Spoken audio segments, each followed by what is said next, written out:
Something I was thinking about, because the kids are back in school. The next kind of big thing on the calendar is going to be the holiday season. So, you know, Halloween's right around the corner, and then you run into Thanksgiving, all the Christmas holidays. How do you prepare for that? Like, what can you do now that's going to help you be successful down the road? So a couple of things to think about. First of all is habit forming.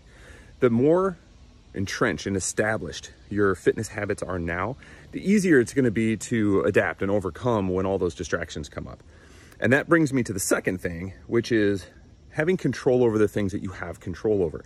You can't necessarily control your schedule, right? Especially with the obligations. You know, you're going to have some work stuff. There's going to be all the social obligations, and you can't always decide if and when and how that's going to work. Sometimes you're just almost a slave to what needs to get done, right?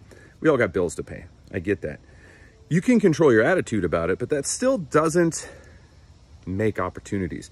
So here's just a couple of quick suggestions.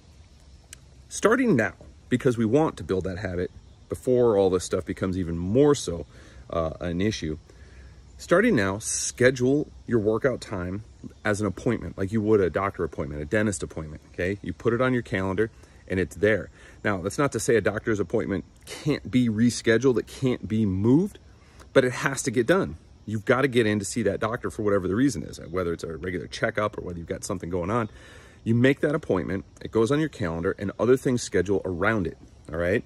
It puts it in place. It gives it something that you have to actually move if you're going to move it. And like I said, it doesn't mean it's unmovable. It doesn't mean that you can't reschedule, or it doesn't even mean that you can't miss, but you're giving it its due place. And it just gives you the opportunity to say, sorry, I've already got something scheduled at that time. Can we try a different time? Secondly, be flexible. All right. If you think the only way you're going to get a workout in is when the stars and the sun and the moon all align just right, well, it's never going to happen. So if your expectation is that you're going to go to the gym, you're going to have time to travel there, you're going to have time to do your general warm up, your whole workout, you're going to have time to sauna, shower afterwards, and then drive home, and then you know you're expecting an hour and a half, 2 hours of investment in your time, and your schedule's just not going to allow. Adapt. Okay, listen. I had that time scheduled, something overcame. So what I'm gonna do is I'm just gonna do a 10-minute body weight workout. I'm just gonna check the box. I'm not gonna miss the appointment. I'm just gonna have to abridge it, because a little bit of something is always better than a whole lot of nothing. When it comes to nutrition, you know, allow yourself to have some fun. Thanksgiving, you can eat some treat foods.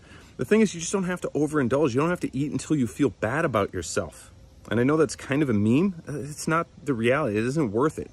So eat clean enough so that when these events come up, when, you know, Karen in accounting has a birthday and she brings in donuts for everyone, you can indulge a little bit and it's not going to be the end of the world, right? If that's the first donut you've had in 3 weeks, you're probably doing okay. But if it's the third donut you've had in 3 days, you're going to have to pass. And then fourthly, just try to find ways to add a little bit of extra movement in your day, which you should be doing anyway. Park far away from the store when you're going grocery shopping, right?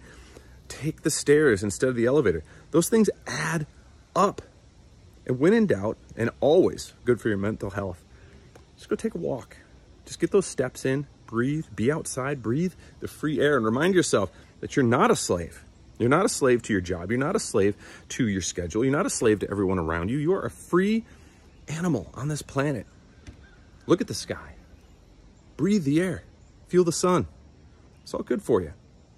And if you can get those habits entrenched now, later on, when push comes to shove, it's just going to be so much easier for you to adapt, to change, to have it make sense.